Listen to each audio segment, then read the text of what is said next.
I am the Director of Business Development here at Web Marketing 123. Today's topic, FaceTime with an SEO expert. So this webinar is really for you guys to fire all your toughest questions.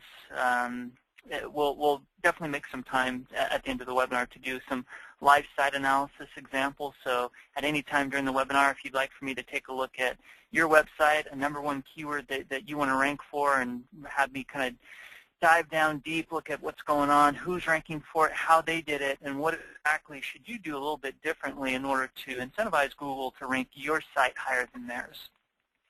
So definitely feel free to type in the Q&A chat, a keyword you want to rank for, and the URL of your website all in one post, and we'll go ahead and do that analysis towards the end here. So let's go ahead and go through some initial questions that we tend to get. #1 question always, are the slides available? Yes. Just feel free to reach out at SEO@webmarketing123.com. Feel free to engage with us on social media. We do have some folks standing by ready to answer your questions and engage with you. Twitter at webmarketing123, facebook.com/webmarketing123, and Google Plus simply webmarketing123. Feel free to, at any point in this webinar, we do free consultations of looking at your current situation, how you're stacking up against your competitors. All we would need is a few keywords and some of your competitors, and we'll definitely do a similar analysis that we're going to do today. So definitely feel free to reach out, and we'd be happy to set that up. We also have an upcoming webinar on July 30th, Raise Your SEO IQ in 60 Minutes. And oftentimes during these webinars, there's key nuggets that folks walk away from. We've been doing these webinars for about 4 to 5 years now, once a week diligently for the past 5 years. And each time we've had folks attend 30, 40 webinars, and they always walk away with something a little bit different, and something that they can either apply to their website and kind of make headway against their competition. And sometimes folks say, you know what, you guys clearly know what the heck you're talking about. Why does it make sense to have you guys try it out for a little bit? And we're internally bandwidth constrained, and you guys clearly know what you're talking about. So let's go ahead and see if we can work something out. So that's how we often work with folks. But for this webinar, really. This upcoming one, we're going to answer a few questions. How do I select the right keywords? And that's always a very difficult question. And SEO is an iterative process, and it's by revisiting this and looking at it month over month, quarter over quarter, that you really start to get the benefits from it. Oftentimes folks will just do a one-time optimization or hire that consultant and kind of do check mark. Hey, I did that SEO thing, and it's no wonder that you're not getting better results from digital marketing, because you're not paying enough attention to it. And we'll talk about some best practices in this webinar. But really for this future one, we'll go over how to select the right keywords and which ones to optimize for, and which content do I need to be more successful. And content's being more and more, it's becoming more and more important in Google's eyes. They're rolling out algorithm changes left and right to crack down on thin content types of websites, and by that I mean, you didn't put a lot of time into it. It really doesn't help your audience. No one links to it, so it's no wonder that Google's starting to, crack down on this activity. So, and at the end of the day, they have a ton of servers that they need to maintain, and it costs them millions upon billions of dollars in order to maintain these. So, why should they add some junk websites to their indices? So they're incentivized to come up with these algorithms in order to crack down on people trying to game the system. So we'll talk about, so what type of content do we find that's more successful for the clients that we manage, and we'll go over kind of ways to structure it, ways to scale it. Then we'll talk a little bit about ways to leverage social media, and then how do I measure revenue generated from SEO, and we'll actually talk a little bit about that in today's webinar. It's not just from SEO, which is an important marketing channel, but also from PPC or SEM, as well as social media. We'll talk about ways to really measure it all the way down to paying customer. But again, that's in this webinar on July 30th, and today, we'll definitely touch on a few of these things around keywords and how to measure revenue from SEO. But definitely wanted to have a plug for this webinar that's coming up. A little bit about us, so that you have a sense of who we are and what we do. So we've been around since 2004. I've been here for the large part of our history, and in our space that's quite a long time. Where we started off as an SEO agency, and we've kind of evolved into a digital marketing agency, where it's less, hey, you guys just do SEO. It's, I have a problem. I need X amount of impressions, or I need X amount of revenue from the web, and you guys kind of do your thing and hit these goals. And we've definitely we've definitely evolved based off of an SEO company, and kind of really doing a kind of a full service type of situation over here. So SEO paid search is what we commonly focus on. We run social media campaigns. We do website design, and I got to tell you, there's a lot of folks these days that are really kind of starting to look at their website and saying, is this the best face of our organization? And if not, it might make sense to redesign the website with search engines in mind. And that's exactly what we try to do. We also do international expansion, so it's not just North America. Some folks, they want to rank in Brazil, they want to rank in Russia, they want to do well on Yandex and these sorts of things. So we also focus on international campaigns. And then this last thing called custom measurement and attribution. We've developed some tools internally that's able to hook up your analytics to your CRM system, so that you're able to have keywords and sources in one column and customers in another. And it's been super insightful in terms of return on investment and time being spent on your digital marketing efforts. And we'll talk a little bit about that a little later on. We've been winning some awards here recently. Inc. 500, Bay Area fastest growing companies, so up there with the Marins and Marketos of the world. And in our space, we're definitely proud of these accomplishments. Also worked with hopefully some folks that you've recognized within this list, and each one of these came their own individual challenges, and each one of these are happy references. So we also have this unique ability to work with very complex organizations that multiple business units. And in one particular scenario, we work with a company that their charter was, hey, we need to own the web, and we're a complex organization with multiple stakeholders, and we need to do better on search engines, both in the way of the paid results as well as organic results. And I remember this particular campaign where across 4 countries we produced about 35,000 new raw leads for these specific operating companies. And for them, oftentimes folks, they don't have a good sense of their sales funnel, and we're going to talk about that here in a second. And for them, they knew exactly, based off of the tracking that we helped get in place, how many new leads do we need to get in the top of the funnel in order to go through the natural conversion rates that they saw on their website to becoming a paying customer. And that's why we like to look at our clients' sales funnel a lot like this. And this is a take on the Serious Decision demand waterfall process for some of you folks who are familiar with that organization. And we definitely preach this type of kind of structure that we apply to our clients' businesses. And there's a few things that happen as you start to understand your sales funnel from inquiry or website visitor all the way to paying customer. And there's a few things that happen. One, there's a sense of, okay, I now have a better objective. It's not just I need more visibility, and this isn't a branding exercise.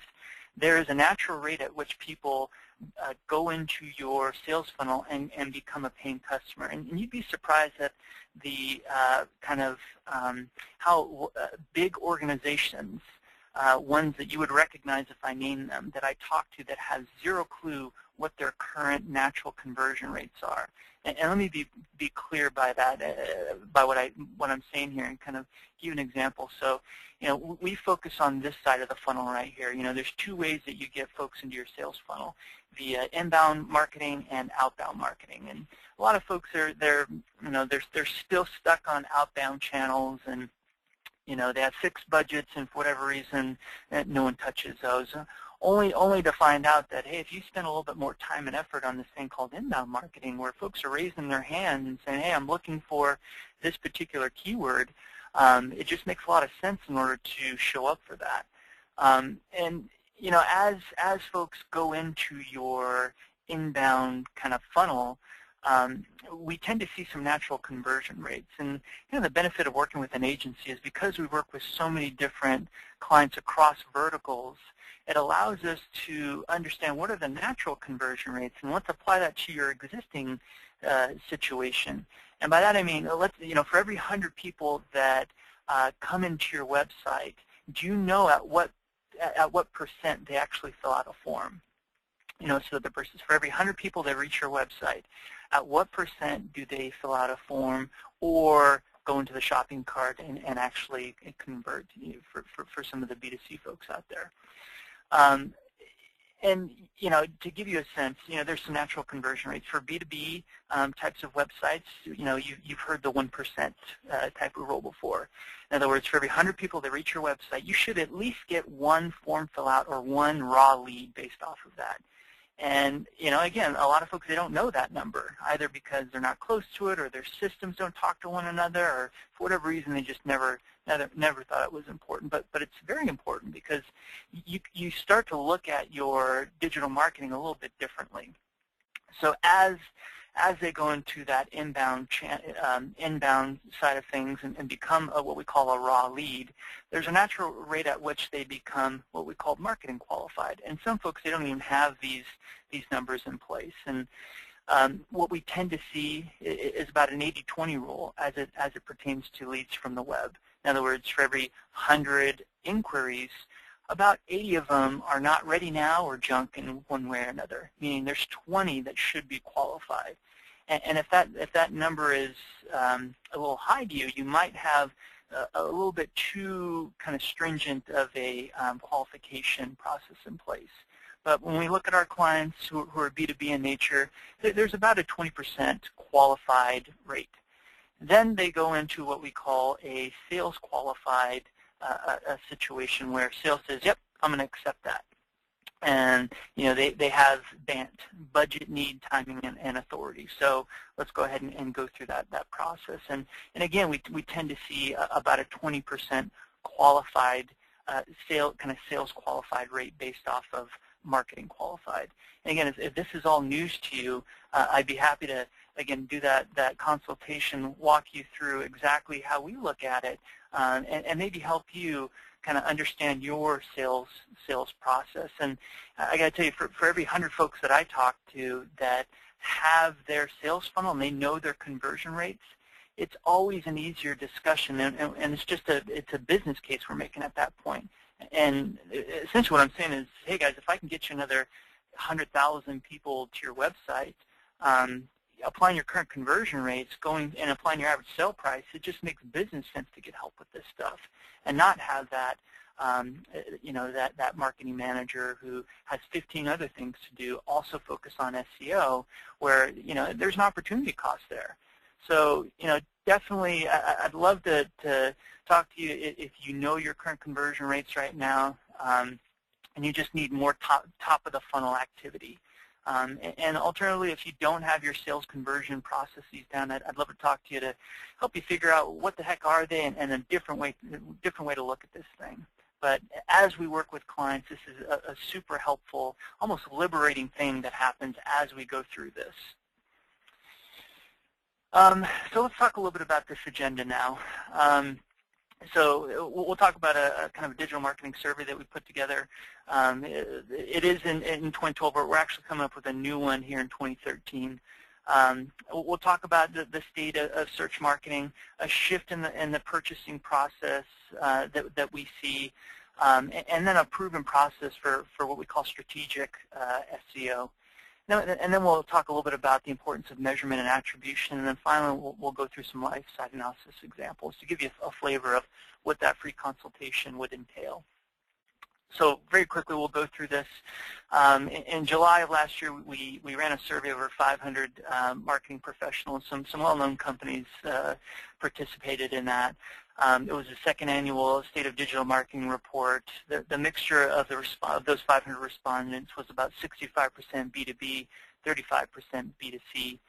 And there was a few things that came in, and no major surprises. You know, the top objective for B2B was lead generation, whereas the top objective for B2C was generating awareness. And I thought this was interesting simply because, you know, more and more we're starting to see folks, instead of just lead generation, it's now revenue generation. And the only way we can then say that is because we're tracking this stuff in a closed-loop manner, meaning someone does a search on Google, they go to your website, they fill out a form, they go into your CRM system. We're able to track all the way through to paying customer. And because of that, folks are starting to look at this a little differently, and it's not just a branding exercise.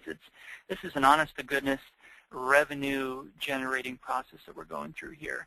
And for B2C folks, you know, generating awareness, and again, it should be more of a revenue exercise. So a little surprising in terms of some of the respondents there.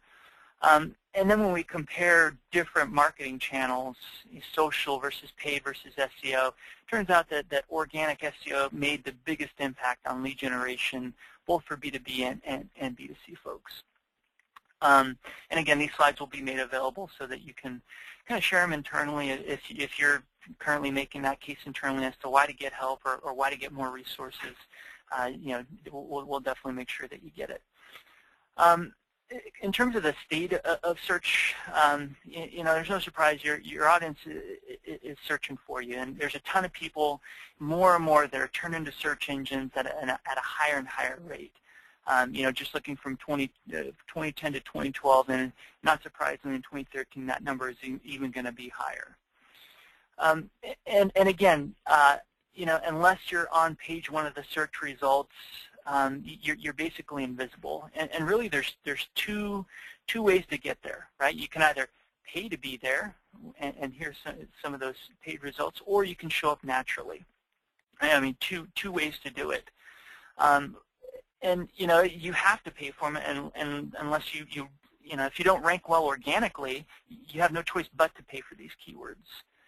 And you know, the majority of those clicks do happen on that first page of results. You know, it's no surprise. Think about how you do your searches.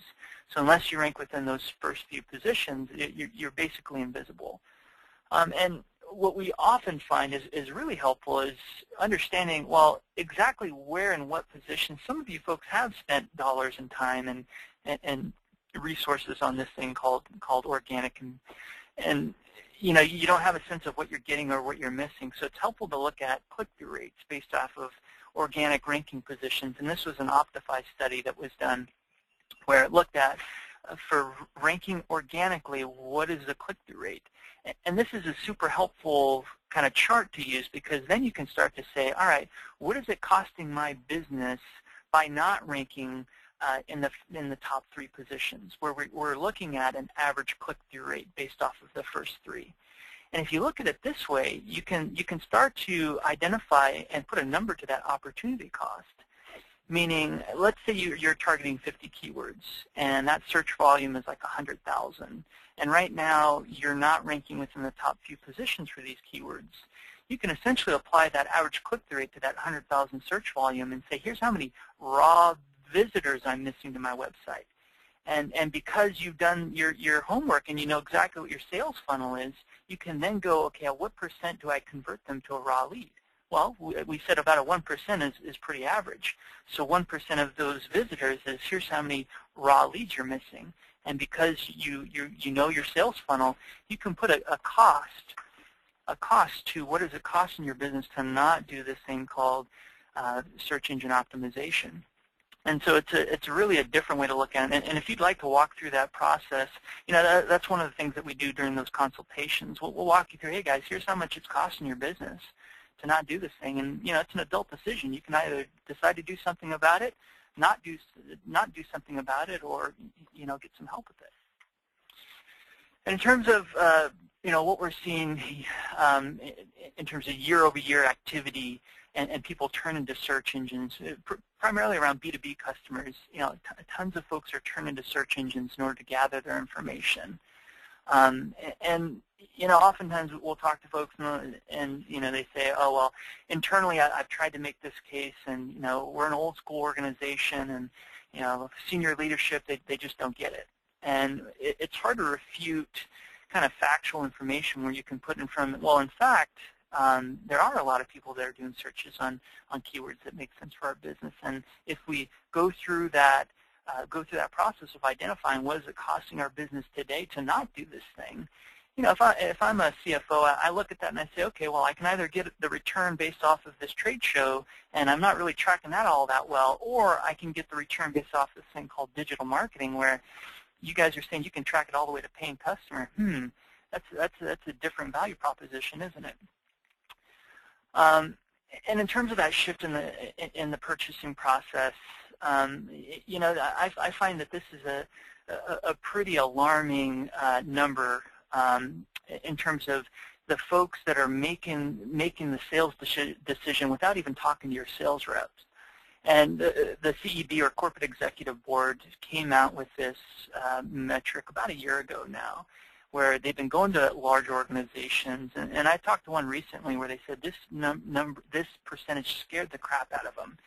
And essentially, folks are not, back in the day, they'd reach out to a sales rep and they'd start that conversation and they'd build that relationship. Now that's not the case anymore. Folks are turning to search engines and getting their answers. And they're making these decisions without even talking to your sales reps. They're 50 to 60% decision-making process before they're even reaching out to you guys. And that begs the question. One, are you visible for the core terms that describe what you provide? And again, think of the top terms that make sense for your business. And when you do searches for them, do your competitors rank for them? If so, guess what? They're getting first crack at these prospects that are making these decisions without even talking to your sales reps. So that then begs the second question: does your website serve as a virtual sales force? Because it better be. These folks are making decisions and deciding who to include as part of that RFP without even talking to you. And so you should ask yourself, are you doing a good job in trying to capture these folks on your website? Do you have very clear calls to action? Because if you take them to let's say your website ranks really well for those keywords, but for whatever reason you're not converting them at that 1% or better rate.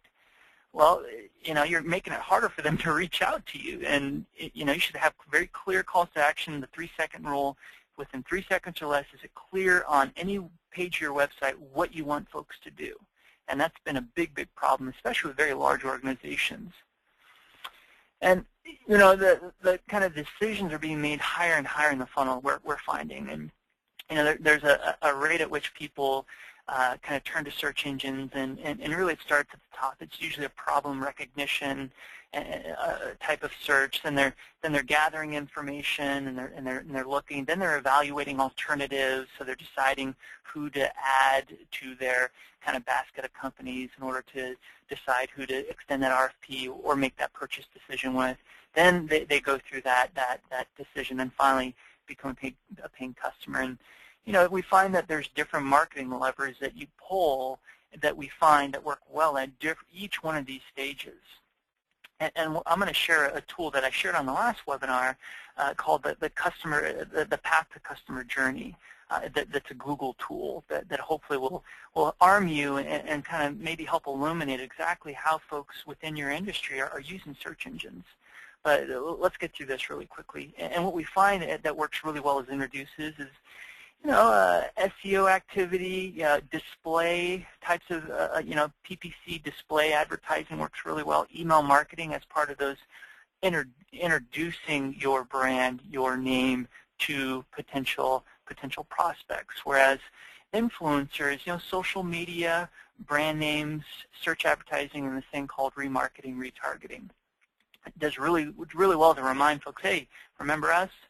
I think that social is one of those buzz things still, and there's tons and tons of companies popping up left and right saying, oh, we can do this for you, and this, and that, and the other. And I think that people have kind of misaligned expectations when they look at social and the potential return it can have on your business. They say, well, how come it's not converting more folks? And I think that they're looking at it a little differently. It should be used as influencing folks along that sales process and really kind of enabling them to evangelize your brand after they do become paying customers. So, and again, we'll take a look at a tool here called the path to customer journey that Google came out with. And then kind of closing types of channels, search marketing, again, comes into play. So search marketing does it really good at the beginning of the funnel and towards the end of the funnel. And kind of more branded terms, direct traffic has a really good kind of the last thing that folks do before filling out that web form. So now I promised to look at a tool that that Google came out with called the Customer Path to Online Purchase. And the reason Google is supplying this information is they want more and more folks to invest in digital marketing as opposed to print and that sort of thing. But they're in a unique position in that they're able to track how these folks actually go through that kind of purchase path from awareness to consideration to intent to decision. So essentially, because they have Google Analytics or the generators of it, folks they kind of opt into being tracked. So there's a natural rate at which people go through this kind of decision criteria process. And what this tool does, and again, you can just do a search for the customer journey to online purchase. And what it does is, by industry, by geography, you can look at your particular situation and see how, broken down by marketing channel, how does each one kind of help move prospects along that decision process. And it's no surprise.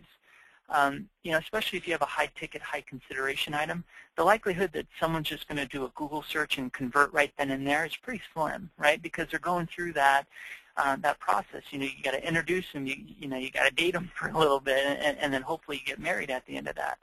So, I think that a lot of folks have been working under the last click model, that sort of thing, the last touch model.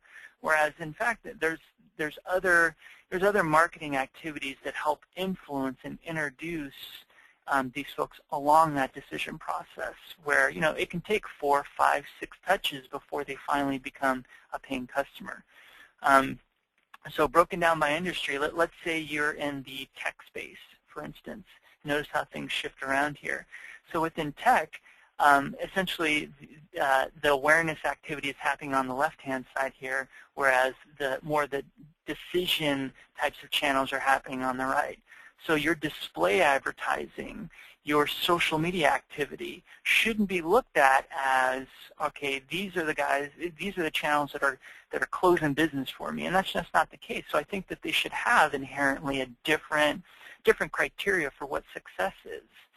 And that's why we're starting to see attribution, kind of tracking and modeling becoming more and more the topic these days, because people are starting to understand that decision criteria happens across different platforms and different channels that you're investing in.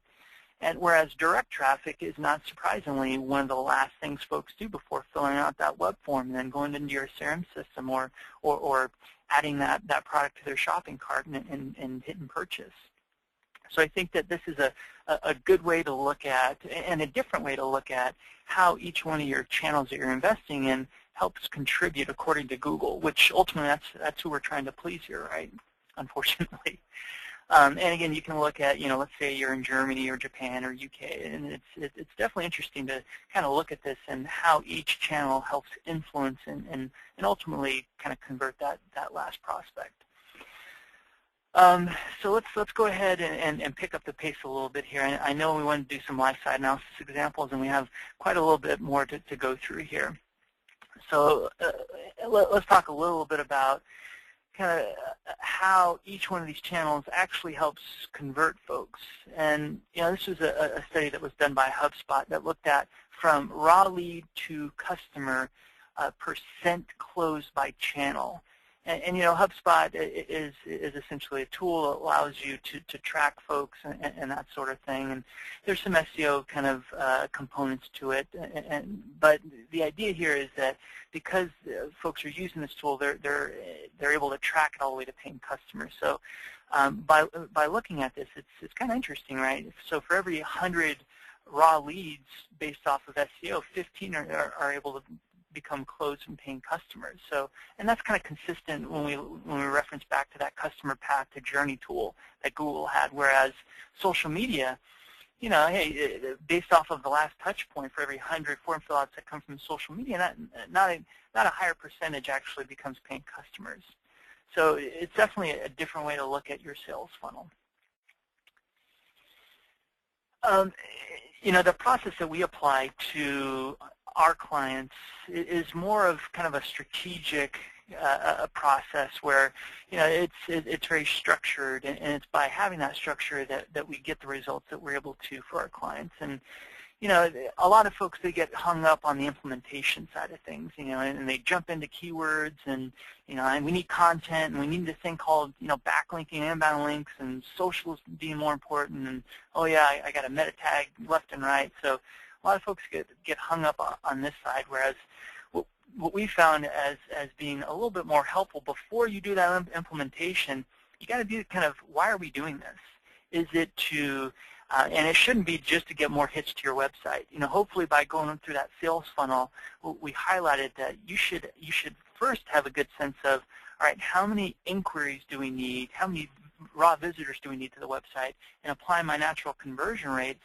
You can kind of back into the number of top of the funnel activity you need in order to hit that bottom of the funnel goal for a quarterly, annual basis. So that's why we like to do the business research and competitive audit and opportunity analysis on the front end to say, okay, we should go after these keywords because it's going to increase that top of the funnel activity. That's gonna hit that bottom of the funnel kind of metric we need. And then we do the implementation. We say, okay, with the end in mind, here is the structured approach. Now let's select the keywords because of the search volume that dictates it's going to hit our goals at the top of the funnel. And then the tracking and adjustment needs to come in the back end, where we have an agreed upon key performance indicator scorecard, and there's accountability there. And we have this thing called attribution in place where we're able to pull customers into the CRM system and put dollars and sources next to them. So that's how we're able to kind of get that full closed loop kind of process in place. And round we go until we hit our goals on a consistent basis. And I wanted to talk a little bit about keywords here because a lot of folks they get hung up on, well, what terms make sense, and we don't know, and we had this consultant one time, and our in-house team came up with these, and I don't know if they're right.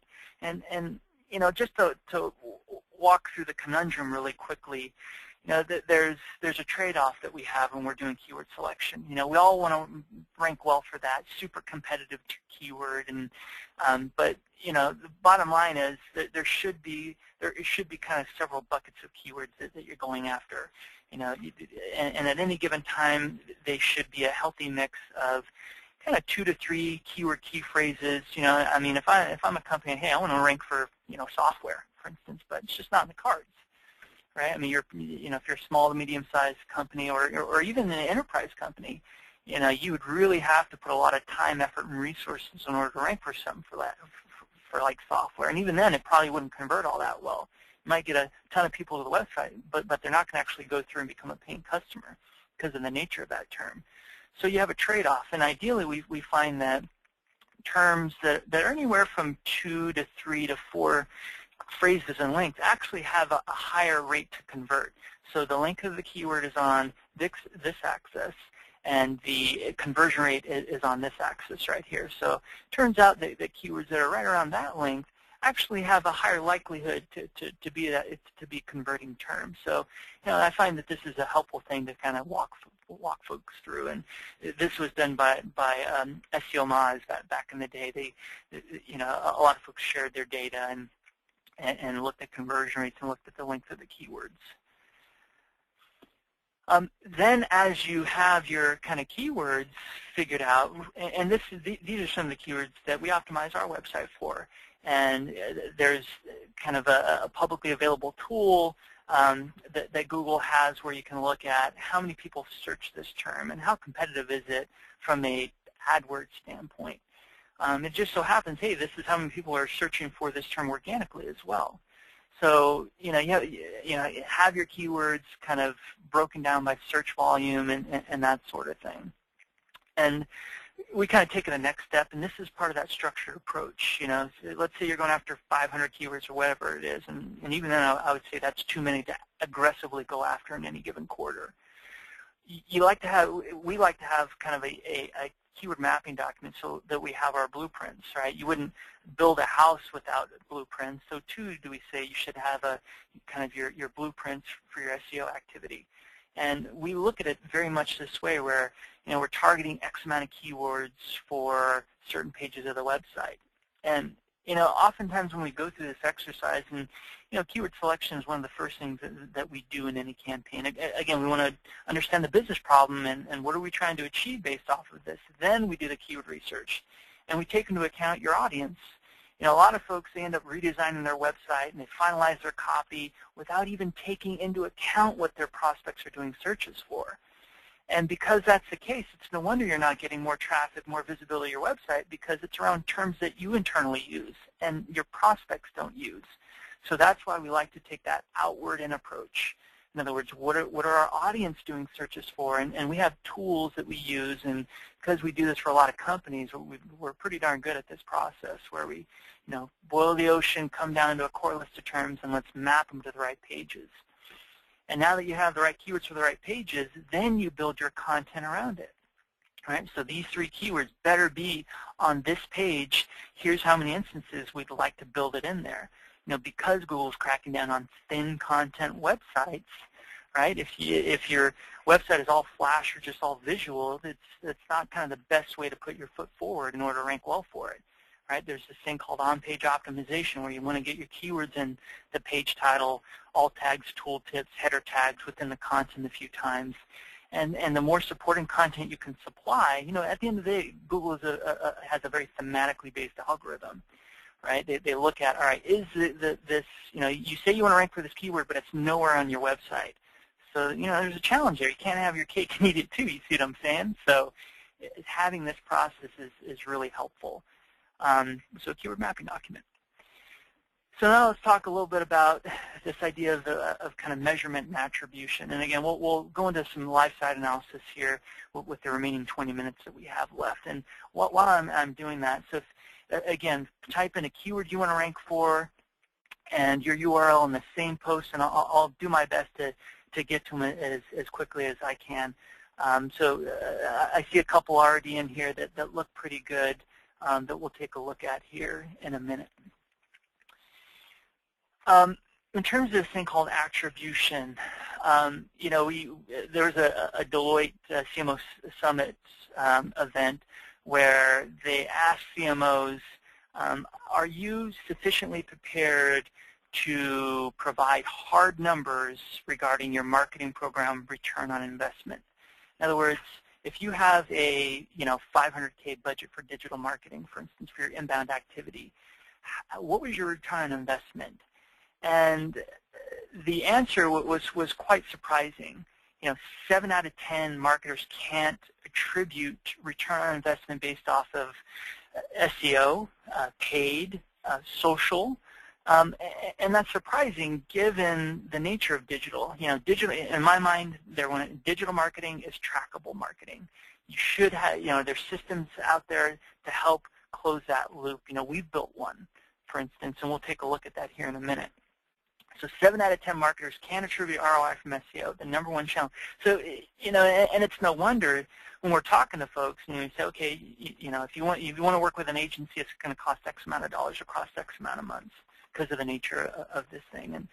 And it's no wonder that they're saying, oh, that's tough. I don't know if I can get the resources. Budgeting's tight, and it's because you're not asking the right questions and you're not reporting on the right metrics. And a funny thing happens as we're able to track this all the way to paying customer. and we say, okay, you get, for every dollar you invested, we gave you 8 in return. And the only way we can say that is because we've done this closed loop kind of process in place, and that becomes a very different argument then. And a funny thing happens. It's then not an exercise to be cut. It's not a cost center. It's more of a revenue driver. And if you're comparing, hey, if you're able to give me $8 for every dollar I invest, I'm going to compare that versus my other marketing investments. And if I get a better return there, why wouldn't I want to expand it? And let's go after different product groups, and let's go international and that sort of thing. So, definitely it's an interesting kind of situation where folks haven't figured out how to kind of close that loop based off of website visitor. And again, we're talking about B2B here. For your B2C folks, you better have that e-commerce shopping cart in place. And if you don't have that figured out, you probably have some larger issues. But for B2B companies where lead generation is your goal, form fill-outs is where you're trying to kind of take this thing. We've come up with a system where we're able to close that loop. And let's walk through very quickly how we've done it. So let's say a prospect, and let's say you're a medical device supplier. So a prospect turns to Google, does a Google search on medical device suppliers California, and clicks on your listing. Hopefully you rank well for that keyword. They go to your website, and ideally you have a very clear web-to-lead form or a contact information. You're capturing them somehow. If not, again, you're probably using your website more as an online brochure and not a lead-driving, lead generation tool. And if that's the case, it's definitely a crawl, walk, and run scenario, and you definitely want to evolve because guess what? Your competitors are evolving very quickly. So someone does a search for medical device suppliers California. They go to your website. Ideally, they hit, hey, I want to talk to a sales or contact us or something. And what we've been able to do, and kind of the value proposition we bring is we've been able to work with different CRM systems, whether it's Salesforce or Sugar CRM or Siebel, and we've been able to work with different marketing automation systems like Marketo, Eloqua, Silverpop, Pardot. All these different ones are kind of popping up left and right.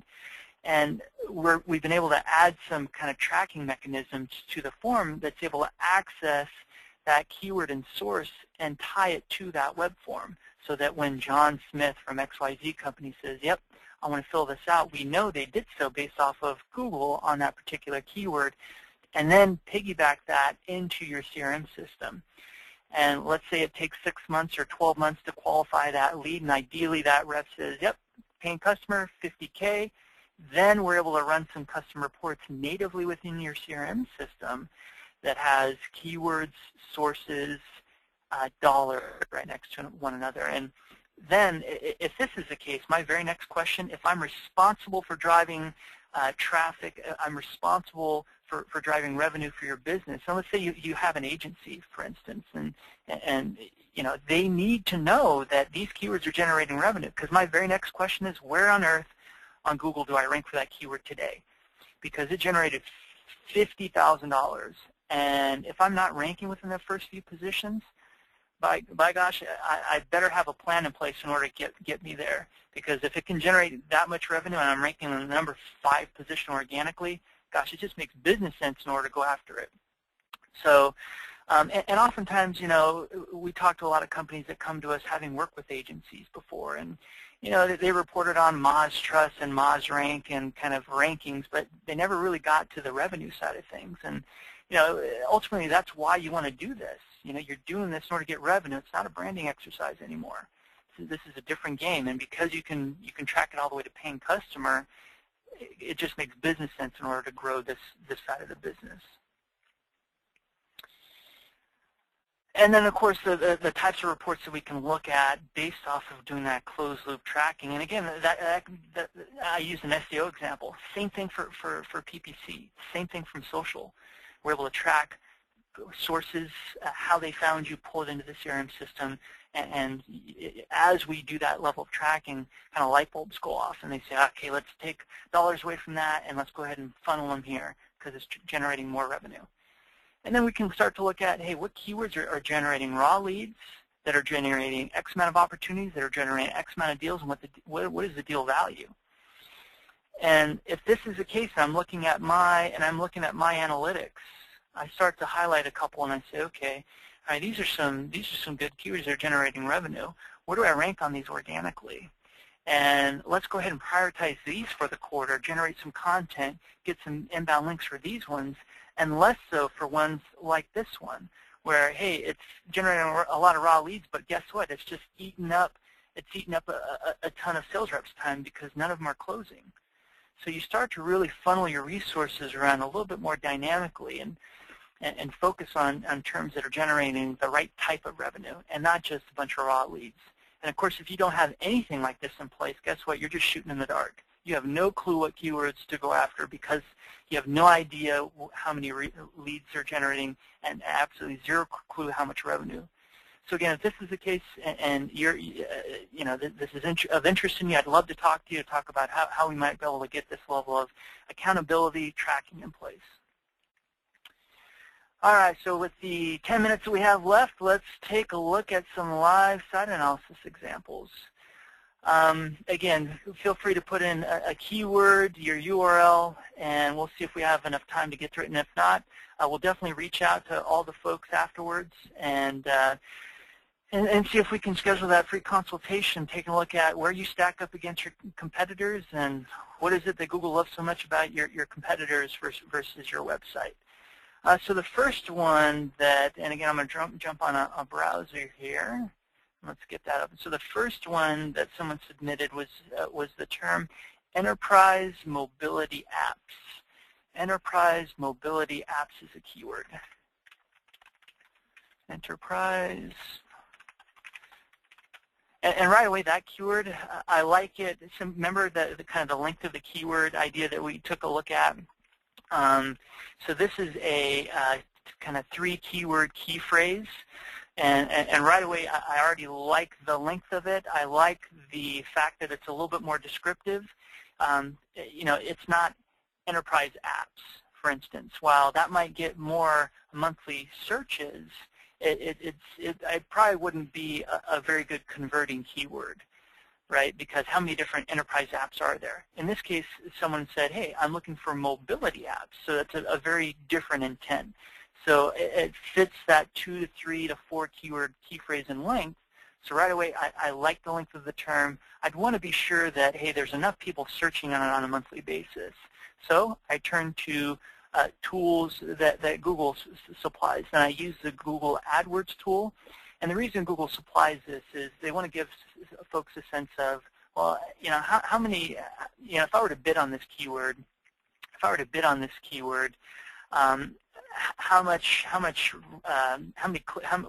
be the CPC cost per click, and how many kind of visitors would I get based off of that? It just so happens that it's really good.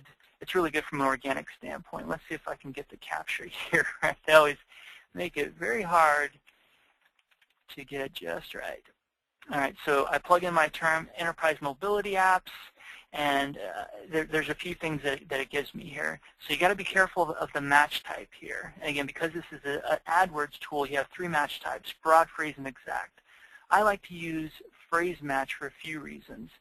So because Google has a very thematically based algorithm, as you get better ranking for enterprise mobility apps, you also start to rank well for derivatives that Google finds related to it. So I look at this keyword and I say, okay, there's competition's high, right? And from a global standpoint, there might be maybe 100 searches on a monthly basis. Locally, meaning within the United States, because that's the location I have set, there's maybe 22 searches.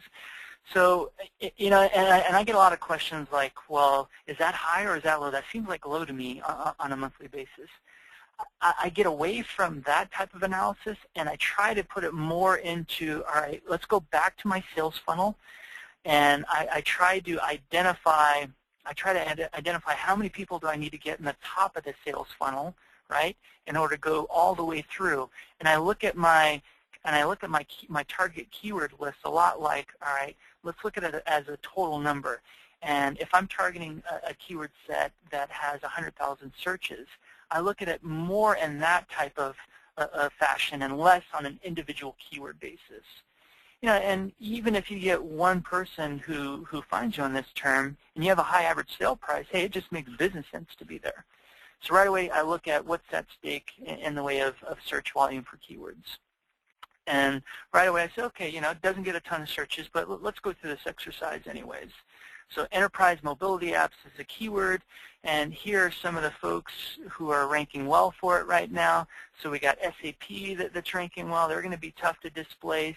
We got this research company that ranks number 2, AT&T in the 3rd spot, and then further on down the line. So what I like to do is I like to look at, well, who is ranking well for this keyword, and how do they do it?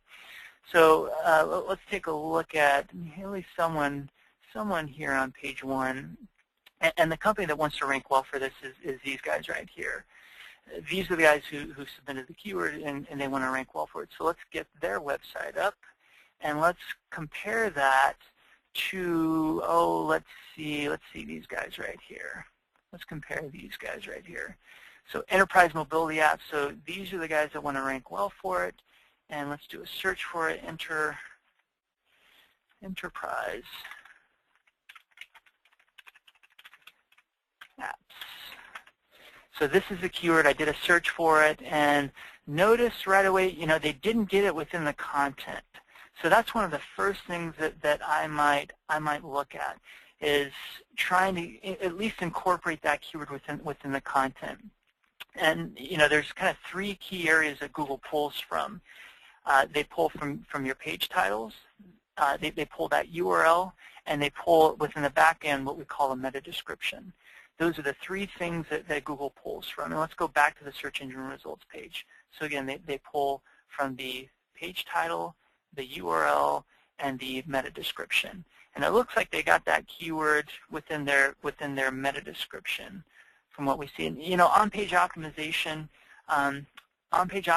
we see is anywhere from 30 to 40% of Google's algorithm, meaning things that you can control on your website. Google looks at kind of less than half of the ranking algorithm. And the reason that's the case is, how easy would it be for these guys to go to the person who's ranking number 1, for instance, SAP, and clearly Google likes their content. Why don't I just scrape their content, slap it on my products page? So because that can and does happen, that's why Google says, are you really relevant for it, or did you simply steal some content?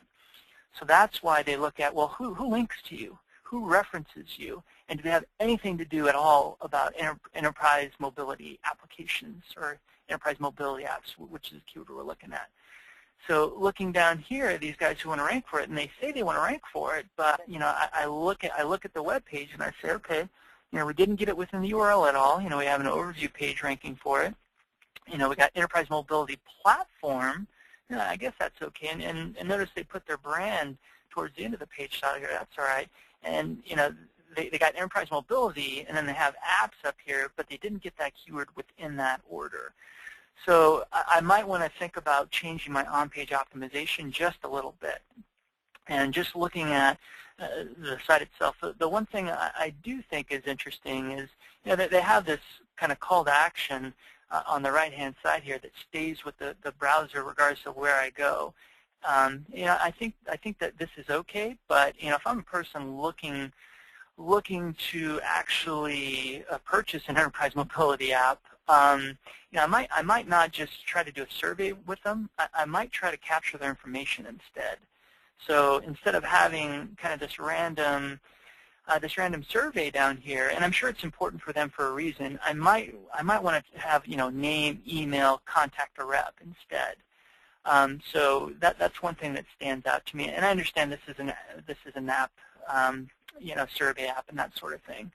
Where instead they have their call to action kind of mirrored or kind of buried within the same color scheme as their navigation here. And so what I might do instead, the idea of the 3-second rule.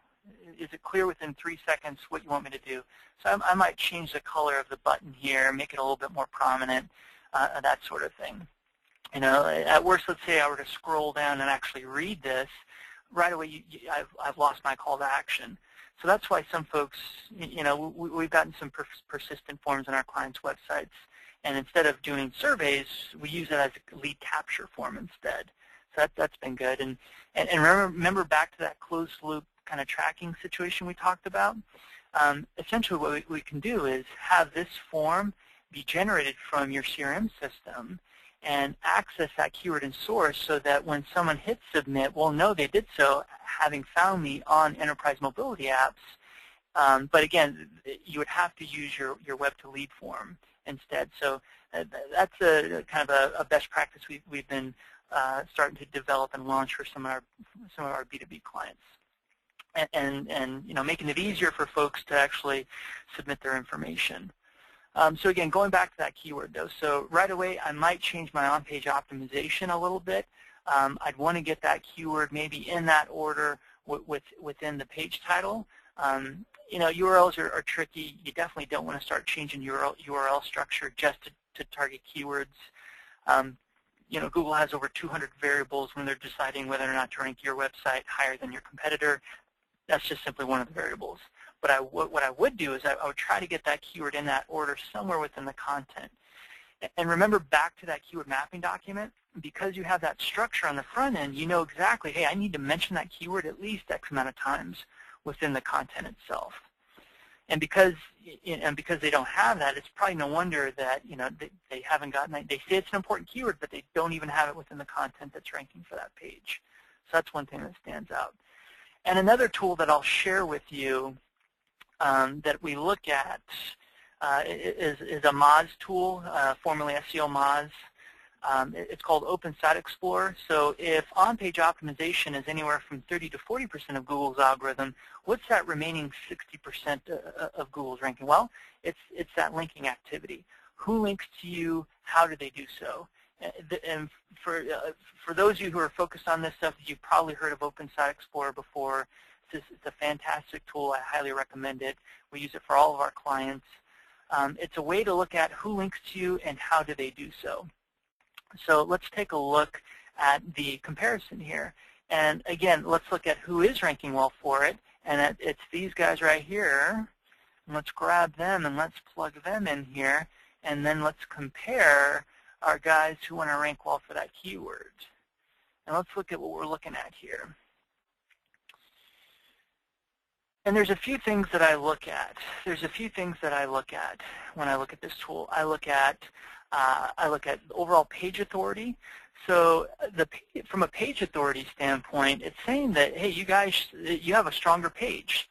And the reason you have a stronger page than these guys is for a few reasons. One, you have more external links, external followed links pointing to your deeper web page than these guys.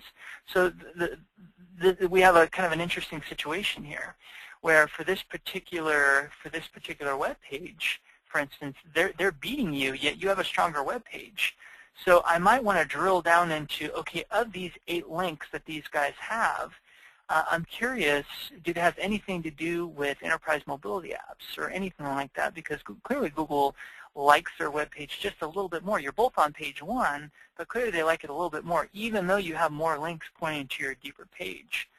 So we can then drill down into this thing called anchor text and see exactly how many people link to this page. And sure enough, here's that story. So enterprise mobility apps looks like they have some links on other websites pointing to their deeper page. So right away that kind of stands out and says, well, clearly someone's focused on this, and they're getting links from other websites using the keywords they want to rank for. So that stands out to me. So even though, looking at that comparison slide again, you guys have a stronger page because they have a little bit more higher quality links pointing. That's how they're able to outrank you for that particular keyword. So, and again, this is assuming that this is a converting keyword at all. So I would be very curious by getting that kind of closed loop tracking in place, identifying, hey, what keywords are actually leading to revenue? And, oftentimes folks, they get caught up on, I want to rank for this keyword, I want to rank for this keyword, but only to find out as you get that closed loop tracking in place, it didn't lead to any revenue at all. So, you know, ranking is a means to an end. Ultimately, we're in this to get a return on investment. And that's why we say, let's go ahead and get that, the systems talking to one another, your analytics to your CRM system, and kind of close that loop to where you have keywords in one column, sources and dollars in another. That's how you start to kind of grow this thing. All right, so let's go ahead and kind of get back to the final slides here. Again, the upcoming webinar. And again, if that's the type of analysis, and I would go into much more depth, you know, kind of run a competitive ranking report along that free consultation that I would do, and kind of walk you through exactly, all right, what are you doing, what are you not doing, what are your competitors doing, and some actionable steps in order to turn the ship around. And again, if you have questions around that closed loop kind of tracking process, I'd love to talk to you as well. So the upcoming webinar on July 30th, Raise Your SEO IQ in 60 minutes. Final slides here again, you know, if you're working with an agency or you have an in-house team, you just don't have enough time with it, and you want to get a second opinion on how you're doing, I'd love to spend a 30-minute kind of free consultation with you to talk about where you rank relative to your competitors, how much revenue opportunity is in search, and we'll do the research, and what actions can you take today to accelerate results from your SEO program. All right, and I know we're 3 minutes over. I do appreciate those who did stay to the end here, and I definitely thank you for your time. I thank you for your trust, and I'll stay on here afterwards for folks who want to kind of chat and they have questions. So I'll stay on the Q&A chat. But for those of you who have to drop off, you know, we'll definitely be reaching out to you to schedule this free consultation. Again, I thank you for your time, and we'll see you on the next webinar. Thanks, everyone. Bye.